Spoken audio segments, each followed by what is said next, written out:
Everything is awesome. Everything is cool when you're part of a team.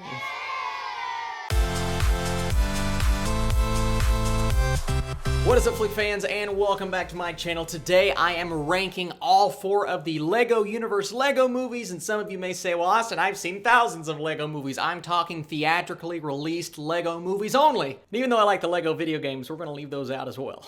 And I want you guys to get down in the comments section below. Tell me, which one is your favorite LEGO movie, which is your least favorite? Give me your ranking of all 4, or if you haven't seen all 4, just give me 2 or 3, because I just watched Ninjago for the first time. I knew I had to do it for this list. I did it, and today we are going to talk about all 4. If you guys missed my review for the brand new LEGO Movie 2, the second part, is that what it is? That is on the channel right now. I believe I reviewed that like a week and a half ago, so it's here. You just gotta look for it. Let's start ranking these movies and start with number 4. And number 4, I think, is one that a lot of you anticipated to be number 4, and that is the LEGO Ninjago movie, the one that I just watched a few days ago. And this is a film that it has a lot going for it in terms of a voice cast, and where the LEGO movies have been prior, it kind of took those elements but did its own thing, which I liked. But when you're looking at execution of this animation style, of the plot, the premise, I just find the other 3 to be so far superior above this movie. Not that this is a bad film, it's just one that feels a bit more forgettable.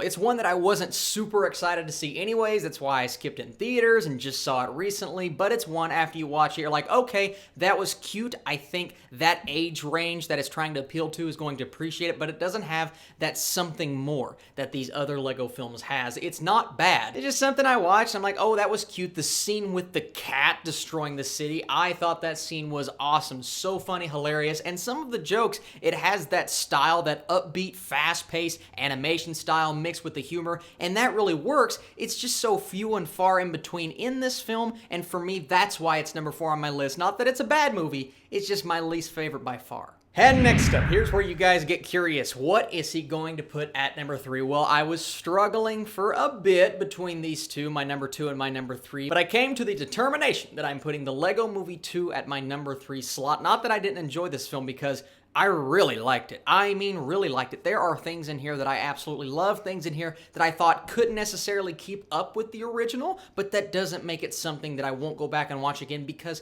the humor is there, that fast-paced animation style that you love so much about the first one is there. Our favorite characters are back. They're almost as good as ever. Batman is awesome. Chris Pratt's character is fantastic. Everyone works. Elizabeth Banks is good as always. Their chemistry is what really keeps you invested. It's just, I didn't get enough of our main characters, our main 2 first of all, and then a lot of the side characters that we love from the first one, they are not in the movie as much in this one, and that's okay if we can give us something to focus on that is super interesting and intriguing. I didn't find the new characters to be as interesting as the old characters. They're still fun, and I love the voice cast. It's just the story that they gave us, especially towards the 3rd act of the film, was not as intriguing as the 1st act and parts of the 2nd act, but it's still a fun movie. It's still a really good movie. The LEGO Movie 2 is a super solid sequel, and right now it's my favorite animated movie of the year. Not that it has a lot of competition. Like I said, I had a blast with LEGO Movie 2, but one that just, I have to put it at number 2 because I had such a good time seeing all of these heroes and villains on screen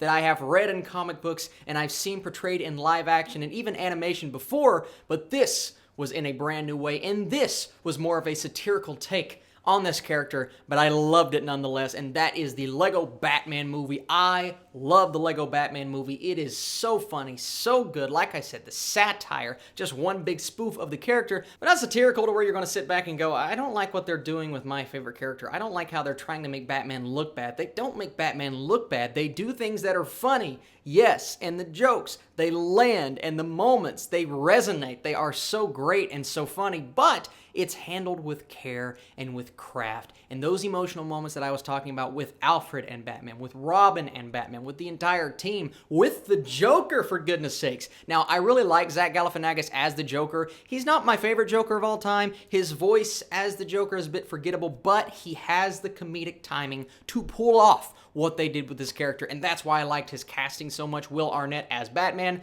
my goodness, the man is perfect. If you're talking about someone to play off of all of the Batman we have seen so far, in live action especially, from Michael Keaton to Christian Bale, and even throwing in some Ben Affleck jokes in there, I just love what they do with this character in that movie. I even love some of the musical moments. Some of those musical moments I didn't like as much in the Lego Movie 2, but they just work better in Batman. I think they're more well crafted, and the movie is a bit more cohesive, especially when you're comparing it to Ninjago. It just flows super well. Once again, if you're not used and accustomed to this super fast-paced style, you might not love it, because this movie is just as fast-paced as the original Lego Movie, but it really works for the character, and one of my favorite animated Batman movies on the big screen I have ever seen. Not that there have been too many on the big screen, but you know what I mean. Well, if this wasn't the most obvious thing you've ever seen, the last remaining Lego Movie is the very first Lego Movie. A Lego Movie that I watched in theaters, and I'm like, this is great. Like, I'm really loving this. It's not my favorite movie ever, but then